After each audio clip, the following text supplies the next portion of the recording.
before I go into what I will probably share briefly this morning, let me start first of all by thanking you, Strathmore University. And since I always say things as they are, and I am ready to be accountable for the things I say, this is why I believe that the Strathmore University is the university for Kenya's future, for this simple reason. I have had countless discussions, even in my present responsibility as Cabinet Secretary for Education, with many other of our colleagues in the university sector. Universities are supposed to be the avenues through which we exchange ideas, where we come to learn, where we come to engage. And universities are the intersection where engagements happen, marketplace for ideas. There are many times we have missed, national moments in the country, when things happen and you feel we should gather together a team of researchers, academicians, and thinkers to begin, reviewing some of the things that we are doing. And let me disabuse you of this notion. There's a belief that people have that government always knows. It's not true. Government doesn't know in most cases. And government that knows is government that engages and listens to others. The more conversation you have, the more likely it is that you will have better ideas as you move forward. And I can make this confession with about nearly 5 years under my belt as a cabinet minister. The reason why many African governments are not doing well is because they are managed with that attitude that we know. They never engage in conversations. And the reason why many players in the north, for example, do better is because people constantly converse, constantly engage. People believe that you have good ideas, but there's always room for more good ideas, as it were, as you move forward. So I sincerely want to encourage you at Strathmore University. Dean, this is the way we need to go. And I pray that as many of my colleagues in cabinet as possible find an opportunity to stand here and get new ideas, answer questions, and get to know much more than we are likely to know by just spending time with our colleagues in government offices, as it were. And I pray that we become a community of conversing people who are constantly in search of new knowledge and new ideas as we go along. That's how we are going to do better. And therefore, what you're doing is wonderful, really. And frankly speaking, for colleagues like Mwenda, who have just come straight from a teaching stint in the US and the rest, this is really the way we are supposed to operate, where we come here and engage, and let's have as many conversations as we can on all the things we are doing, whether it's on education and stuff like that. Long time ago, well, not quite long time ago, but anyway, some time ago, a few people in the room may relate to this. There was a broadcasting house in this country called VOK. VOK, some people in the room may not have lived when VOK was here. VOK is Voice of Kenya. And it was a government-owned station, managed by government, and operated by government. There was a time when there was a newspaper called Kenya Times. Some of you may not have known about it, but Kenya Times existed. And actually somebody joked one day that they went to a minister's office at that time when Kenya Times existed, and there was a copy of Kenya Times on the desk of the minister, and it was stamped confidential.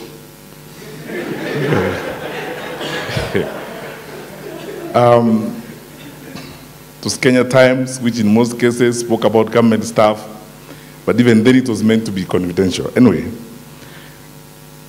the point I want to make is that VOK used to run a program called Dunia Wiki. Some of you can relate to it. Dunia Wiki, the world this week. I think the world became too complex and too complicated, so broadcasting houses stopped talking about the world. So this week, I was looking at the raging debate in the papers on mass failures, the Kenya School of Law. That actually of the candidates who got out of our law classes, in our universities and went to the Kenya School of Law, not even 20% managed to pass to go out and practice. Then I reflected on how I was being roasted last December after I released the KCSE results, with some religious people saying the exam was marked in a hurry. That is why we have mass failures. Then I thought maybe the Kenya School of Law people also mark exams in a hurry. Then the other day we looked at the figures and the passes in the teacher training institutions in our country. And the harrowing experience of having about half or more of those who are training to be teachers, who are going to teach our children, failing. And then we find a way of absorbing them.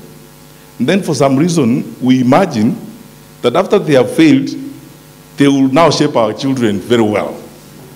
And our children will come out with flying colors, going through the hands of those who have failed. My first statement this morning is that we are reforming the curriculum of our education in the country because now is the time to change. We have lived the wrong way in terms of providing education in our country. And the unfortunate situation about it is that we have been in denial about it. And I'll make another confession. I think for those of us in the policy community, time is here for us to admit that we lost close to 2 decades of poor planning, very low level policy discussions, and therefore our planning for our education was at variance with our development needs and the growth of our country. Because one thing I keep asking myself every day is that when we sat down and developed Vision 2030, we should have actually spent even much more time asking and answering the question, what kind of education would we need and what skills would we need to achieve Vision 2030? Because had we done that, we will not be having a situation in our universities today where 80% of our undergraduate students in the universities are in the liberal arts and the humanities. And we want to be an industrialized country. So the beginning of this is that we are reforming the curriculum because we have relooked at our development and we are answering the question of our needs. We want education, we want training, we want preparation of our children to be responsive to our development needs and to the growth of our country, so that we are essentially taking through our young people, who are our greatest resource, through a school system that is going to produce the manpower that this country and the globe needs for development. We have not been doing that. There are many other issues that you could actually address in that respect. Those issues include the soft issues. For example, when at independence, I keep asking colleagues every time, at independence, what were the objectives of our education system?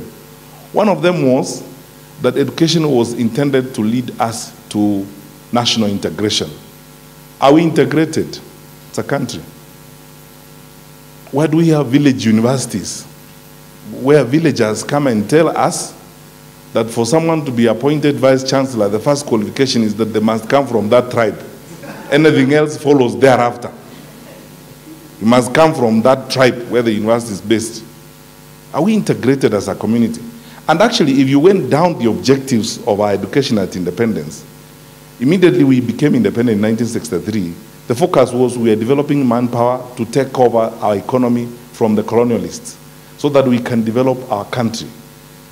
But truth be told, we ended up with an education that was producing officers to inherit the colonial government from the colonialists.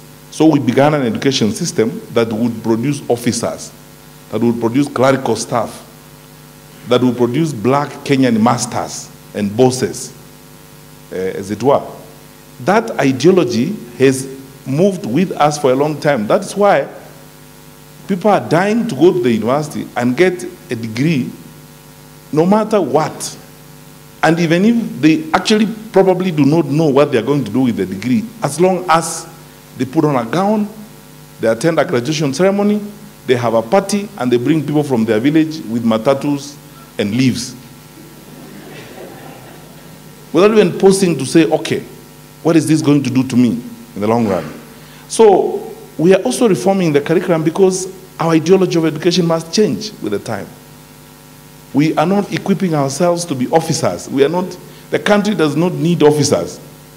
Our economy does not need bosses.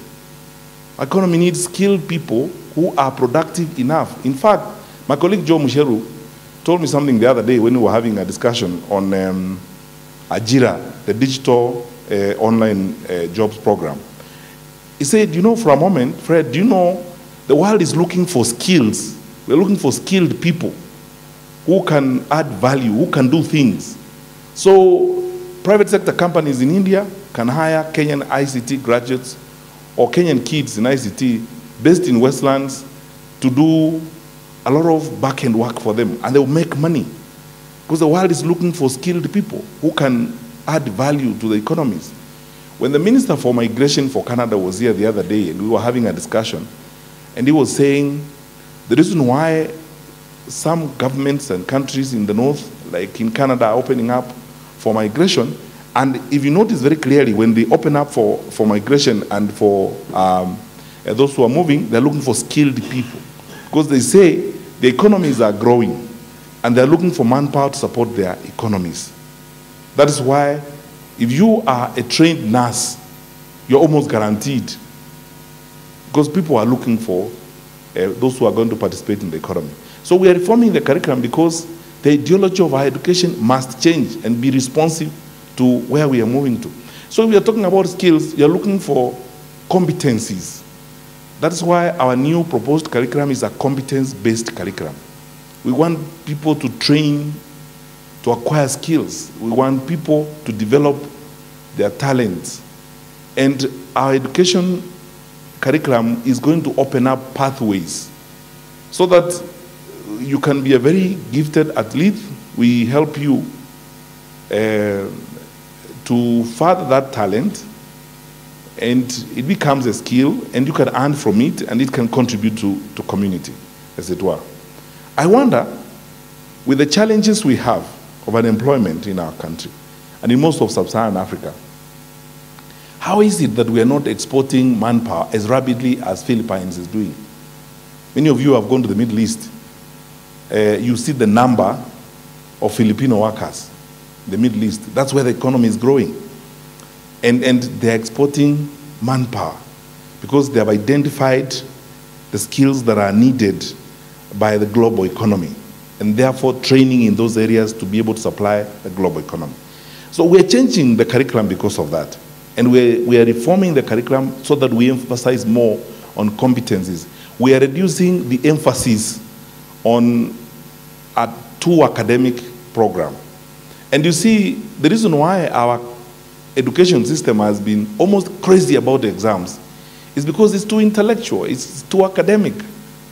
That's why we drill kids, we make sure they don't even have a break, they have got to go to school during the holidays, they have to carry 25 textbooks around, and then they have got to get the A's, and we take a decision that if they don't have the A's, then they are worth nothing, as it were. We are changing the curriculum to redefine the worth of the children and the human resource that we have within our society, as it were.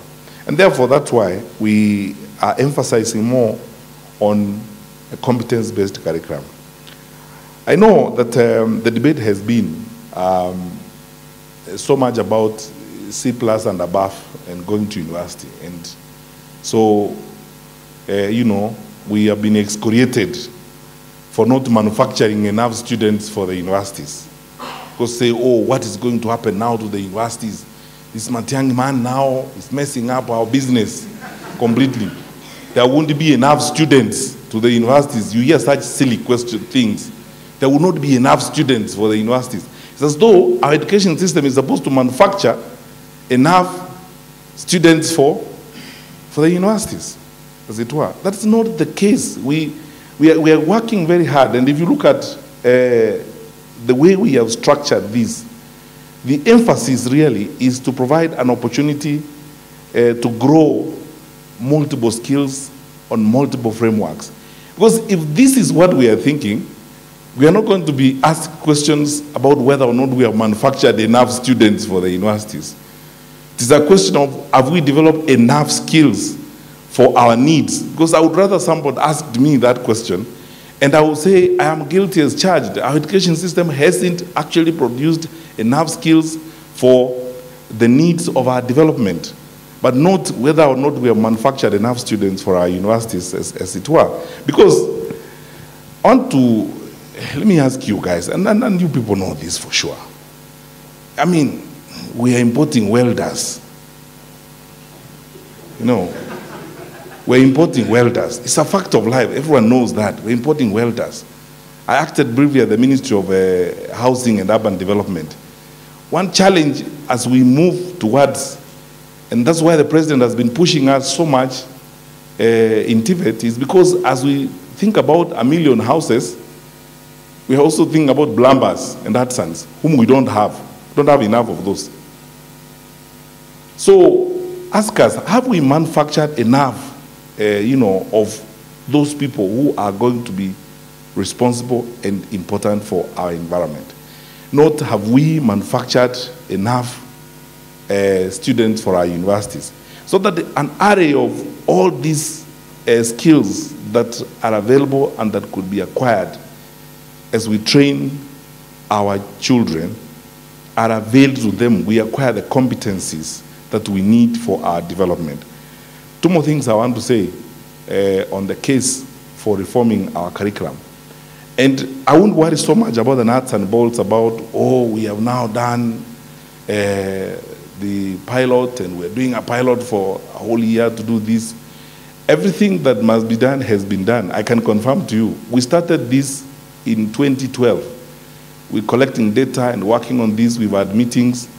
The unfortunate thing about our country also is that we love talking and meetings. You know, benchmarking trips, I'm told they are called, travel around, meet again and again, meet some more time to revise the thing, so that we get allowances, we go to hotels, and so on and so forth.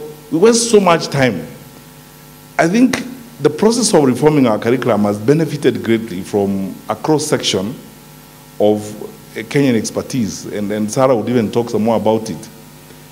But I can tell you this, my brothers and sisters, we aren't there yet. We haven't come up with the perfect education system that we want. That's why we are using a participatory method as we go along. We want to constantly engage, we want to constantly talk and ensure that we have done the right thing as we go along. So I want to spend time on this so that we clearly understand one another. This is what we are focusing on in the new education system. We are proposing that we group or we categorize education basically in 3 main categories: early years education, middle school education, and senior school, tertiary, and university as we go along. And the progression is not contrived, it's not collapsed, that all of us must pass through that pipeline. Standard 1, 2, or standard 8, you must pass, go to Form 1. And if you have not passed to go to Form 1, you are a Bure Kabisa. Then we go to Form 4, and you must get an A. If you don't have an A, you are finished. We are providing an opportunity so that you can branch off to vocational training and vocational skills as you go along, to pursue your talents and to pursue your gifts. And you could well find that you are wasting so much time staying on the academic track when you are fine going to acquire your skills and move on with life and contribute. There are people at the age of as early as 15, 16, 17, have ideas, have talents, have capacities to not only earn a living, but contribute significantly to society. We want an education system that is flexible enough to provide that opportunity as we go along. And it's important for us to understand one thing, that as we go through this, the three critical pathways that we are looking at, arts, sports, science, social sciences, STEM, we can develop industries in the performing arts in this country. There are people at an age who can actually go into this, and it means a lot to them. And they can not only earn a living, but contribute significantly to society as we move forward. In sum, if you look at the design that we have adopted and the curriculum we are proposing, we want to free ourselves from the tyranny of intellectualism and a too academic, examination-oriented system of education. Because that hasn't worked well for us, that has not produced the skills that we need. But most importantly also, my friends, that is not responsive enough to our development needs and to the needs of the world in which we live as we go forward. So I welcome you to discuss this, to debate this as we go along. Our Institute for Curriculum Development has got a huge reservoir of expertise.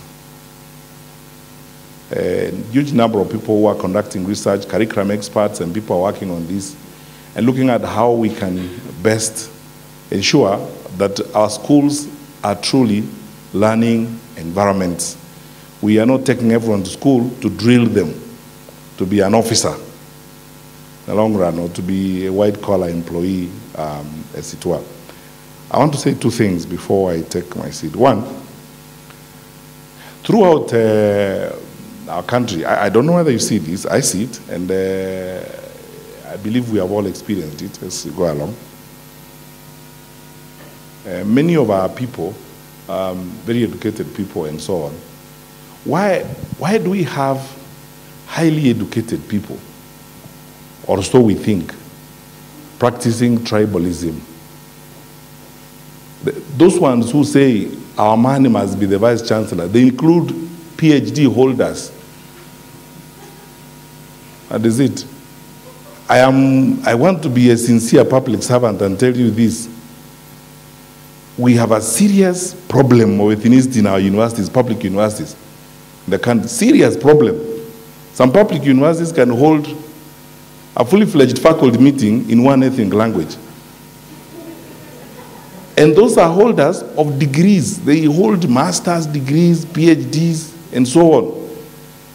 The point is that when it comes to values and ethical living, our education system, as currently designed, has actually not been very successful. We haven't brought out the best of us in terms of not just enhancing integration, but in sticking to and living a value-based and ethical life. Because I would not ask George's ethnic background before I hire him if I'm interested in results. Because if I'm interested in results, I'll have criteria. The people who can work for us and who can produce the results that we want. That's who we are looking for. Not a particular person from a particular tribe. You have seen the madness that is going on in the country after we started moving school principals around. Last week, a serving senator, and he is an educated person, came to see me, to plead with me, to tell me, yes, look, we can do anything, but please remove that headmaster from there. We want, you must find a way. We can. That is our school, We built it, we raised money. Do you know even the people of our church raised money? So I asked, that's a Kenyan who has come to do a very simple professional work, be a principal. And you want them to be moved out, not because they have hardly been there a month, so you can't even charge them on the basis of their performance. They have been there for only 2 weeks. But you are giving all manner of excuses because you are hiding behind your primitive ethnic instincts that you are interested in someone from your ethnic community.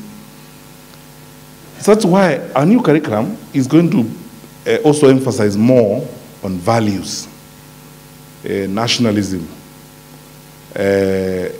integration, fairness, objectivity, whether or not we are training responsible people who actually value their country, value their environment. And recently we have been having debates about at what stage in the school system do we want to expose our children to environmental awareness, so that they are aware of their environment, they need to protect the environment, it's their responsibility to protect the environment. And of course, the whole rigmarole of the value system as we go along. My brothers and sisters, in Kenya, we need this, honestly, we need this very seriously. There are times when people say things that shock you. When I worked for SUNY, and this is my last story, and we were supporting Parliament, we took a group of Kenyan members of Parliament to the US Congress to learn, because parliamentary vetting and approval had just been accepted. So we thought, because the US has been doing this over the years, it's important we take them to Congress so that they can interact with the confirmation hearings, because that's what they call them in the US, confirmation hearings process in the US Congress, so that they know how they are done and so on and so forth. And we even advised Parliament to develop a manual for vetting, because when people come before you for vetting, don't ask them their blood group, their ethnic community, how many wives they have, and so on and so forth. You know, stick to certain things because you are vetting them. Suitability for office does not include your ethnic community, and so on. So anyway, I was in this group of Kenyan members of Parliament then. I think it's the Parliament before the last. And I was so embarrassed. I mean, the Kenyans who were in the room, we got into a room, somebody said something, then they started quarreling among themselves. You know, and the quarrel took a party divide. Soon it took an ethnic divide, and so on. So at some point we had to speak in Kiswahili, so that we are not heard by other people. Hey, tafadhali, tusiaibishane hapa, tungoje tu tusikize hawa wazungu, tukimalizana na hawa wazungu, tutarudi pale Nairobi, alafu tuende kunyoroshana vile tutataka. Lakini sasa hapa tunaleta aibu, tafadhali tuweni wangwana hivi kidogo, alafu namna hiyo. Let's say something about our value systems. And yet, by the way, many of you, Professor Chacha and all these guys, all of you have interacted with the environment in the north. You will have a visit by the US congressional delegation when they arrive in Nairobi. Unless you're very keen and you know them, you will not know who is Democrat and who is Republican. Because there must be a point at which country is the focus of all of us, and our ethnicity and parties take a back seat. I don't know about you, but I get very concerned myself about some of these things, because you see, and then we argue about issues, and soon they move away from being issues about the points we are talking about. They become ethnic issues, they become party things. We mix everything in the process. And in that process, you ask questions about patriotism, you ask questions about whether or not we love our country. There are things we do to our country that people will not do to their country. There must be a time when all of us must know and believe Kenya is our country. This is our only home on earth. And regardless of what I feel about you or what you think about me, there must be a time when we must be one team and bat for country, as it were. So all this is what we are hoping we will achieve in the new curriculum. The last question, last point I want to leave with all of us is this. Until we define, this is my thesis, and actually it's backed by studies that have been done, until we answer the question, what is our education for? We will not get the right curriculum. Until we answer that question, what is our education for? We will not get the right curriculum. I believe that we began very far. We've asked this question before, and we've now come to this conclusion after the experience we've had over half a century as an independent country. We have come to this conclusion that our education must be for national development. It must be for enhancing integration. It must be for producing relevant, responsive citizens. It must be for responding to our development needs as we go forward. And once we list those answers, they all point us to a competence-based curriculum, so that then we are bringing up well-rounded individuals, men and women, we will bequeath this society to as we move along. because we did not answer that question honestly and effectively at independence. Because what was our education for? Was it for producing black officers so that people who are crazy about being called sir and madam, that's what we were doing for, afande, you know, yes sir, all throughout. That's what our education was for. Or it was an education for preparing ourselves to take up the development of our country. Now we know, now we have learned, now we have experienced these challenges we've had before. And I can tell you for a fact, having sat at Jogo House for the last 2 years as Cabinet Secretary for Education, my brothers and sisters, we have lived in denial for a long time. And we have also lived a lie for a long time. Now is the time to meet with the truth and engage with the truth, so that when we see those horrors we are seeing from the Kenyan School of Law and those horrors we are seeing from our teacher training institutions, let's face the truth as it is. A Commission for University Education is here. When we conducted an audit on universities in Kenya last year, it was depressing. Those of you who are not vice chancellors, you are not at our meeting. There is a university in Kenya which allows plagiarism by policy. The report is there, Professor Chacha is here. They say you can plagiarize as long as it does not exceed 30% of your thesis. I'm telling you, it's horrific how we have mismanaged ourselves. And I will say this again, I am not going to be necessarily popular on this point, but I hold this to be true and to be factual. We are one of the few countries in sub-Saharan Africa, and actually probably in the world, that has got no problems with the resources to invest in education. Our problem is not money. Our problem is mediocrity, corruption, incompetence, and theft. That's our problem. Our problem is all these people who are stealing around. Products of an education system that we created to produce people, bureaucrats. If you are a government minister, and I would like one day, you know, when I'm not doing this job, to start talking about why we have failed in the public service. They tell you why something cannot happen. Every time you ask officers, why can't we do this? They tell you, first of all, the answer you get is, no, it is not, we have always done it this way. That's answer number one. Or answer number two, they spend time convincing you why you can't do it. Not to think creatively and innovatively and say, okay, this is my problem, I need to resolve it. What is our education for? Our education must be for problem solvers, not problem describers. Not people who describe the problem, who spend time whining and moaning. Our education must be for people who provide solutions. We want to solve things. That's why innovation is critical. We must think differently. Knowledge is versatile. It's available everywhere.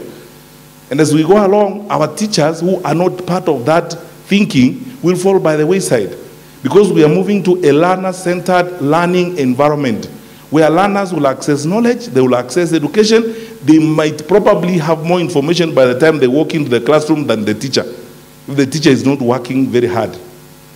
That's how we develop, that's how we move forward as a country and a society. So I think we have exciting times ahead as we move forward. I am not deluded. We will also have challenges, and they are going to be there. But that's fine. I cannot imagine a life without challenges. And someone told me if the mountain was smooth, you would not climb it. So it's fine. Let's move on. Let's deal with the issues that we have to deal with. Confront those challenges and solve those problems, because development is all about problem solving. And that's what our education is going to be for. Thank you, and God bless you.